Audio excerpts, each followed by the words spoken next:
All right, guys, appreciate you guys being here. Practice number 6.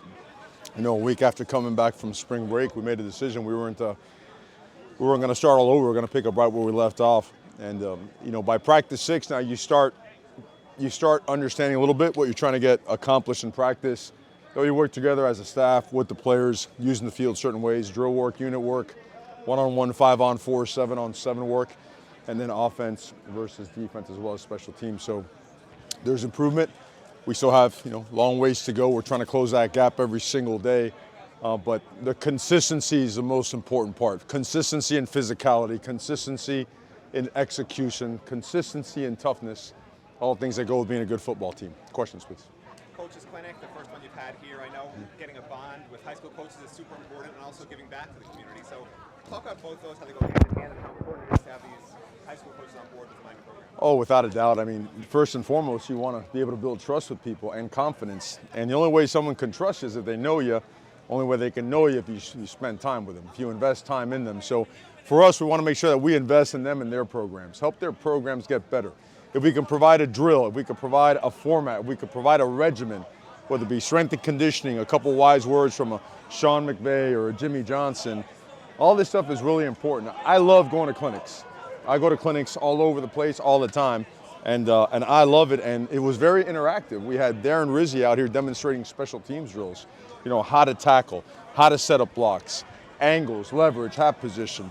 So those things go a long way, and then we get to spend time with them because I think when we had our junior day, we only had maybe a couple staff members hired. Now we have a full staff, so people are starting to get to know the Miami Hurricanes. And I remember playing here, one of the best parts was practicing on Saturday. There used to be a boatload of people here on the sideline.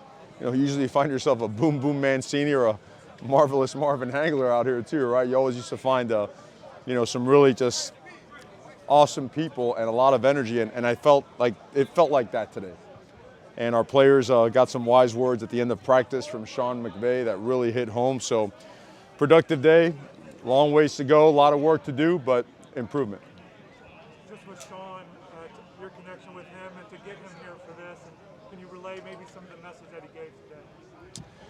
Well, those are kind of private messages, you know what I mean? But he's just, man, what an impressive guy. I mean, I don't think people realize when he got to the Rams, they had the lowest rated offense in the NFL. 1 year later, they were the best. Youngest guy to be a coach and the NFL head coach, and the youngest guy to win a Super Bowl.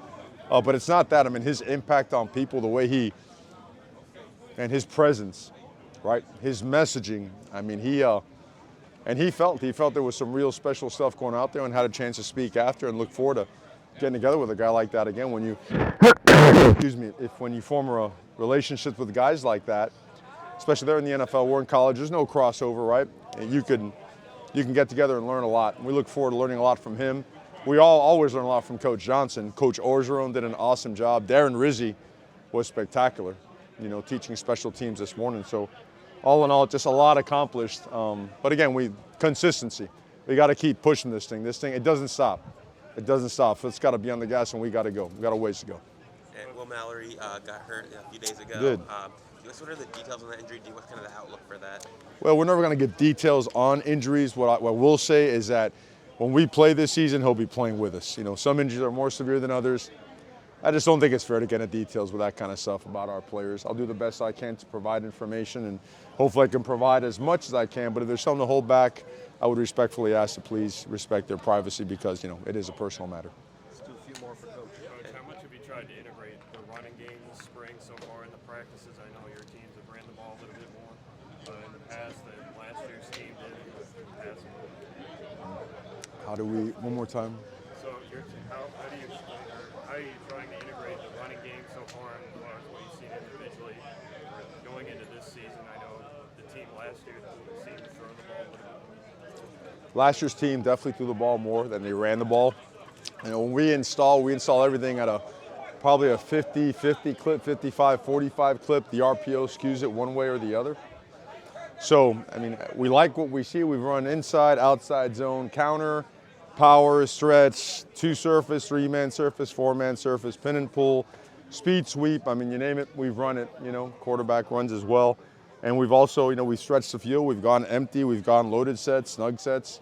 I mean, we've installed a lot in 6 practices, and we're going to keep throwing more at them. want to get a good feel for what we're good at. You know, we want to affect the edges. There's a lot of good edge players in our conference. We want to be able to affect them with our tackles, our tight ends, our running backs, sometimes with snug set receiver alignments. You know, we want to be able to, you know, take advantage of having great quarterbacks, you know, and guys that can get down the field and stretch the field a little bit. That tight end core has had a spectacular spring, all of them. So a lot to do, and that's why these practices go as long as they possibly can, because we have a lot to see. Did you get a What? Yeah, I'm fine. Did you get a chance to watch the basketball game last night? And, you know, what do you think about their run so far? Man, it's incredible. You know, the whole world's better when Miami's kicking ass. You know, let's call it what it is. You know, and Coach L, man, what can you say about him and all those players? I mean, I don't know. I've never been and seen a Sweet 16 or Elite 8 in person, but I gotta imagine just watching it through the screen, the juicy energy is incredible. You know, and it affects everybody, right? It affects our players. Our players are talking about it nonstop. I mean, it's like it brings everybody together. So super happy for those guys. Proud to be a member of this university. Always proud to be a Cane, and looking forward to them maintaining and keeping that streak going. Is he a coach you try to learn from too, Coach L? I learn from everybody, man. His experience, his success, without a doubt. You know, there's no time to watch them practice. When I was at Oregon, I used to go all the time and watch Kelly Graves, Dana Altman practice. I love watching coaches teach. You always pick up something. I love watching these guys clinic. Even our own coaches, you know, we have our own self-clinics all the time. And you always pick up something that can help you get a little bit better. So it's good stuff. Coach, where do you think you made the biggest strides from practice 1 to 6? What areas do you feel you made the biggest strides in practice? I think we improved some in physicality, but we got to be a much more physical football team. You know, playing with our pads down, our feet in the ground, and bending at our knees, coming out of our hips. You're going to hear me say that every day until I'm blue in the face, because it's critical. But understanding leverage, right? Where is your help on defense, right? To be able to leverage the ball. On offense, what's the intent of the play so you can create leverage? Those things, you know, playing football, understanding situational football are two things that really stick out. And then just consistency and intensity. There's no scaling back, man. It just doesn't happen. There's no scaling back for study hall. There's no scaling back for class attendance for being early on everything. There's no scaling back for the strength and conditioning workouts. Miami's good because Miami works their butts off. And we got to work. That's the bottom line. Thank you, Coach. Okay, guys. Thank you very much. Have a good day. You too.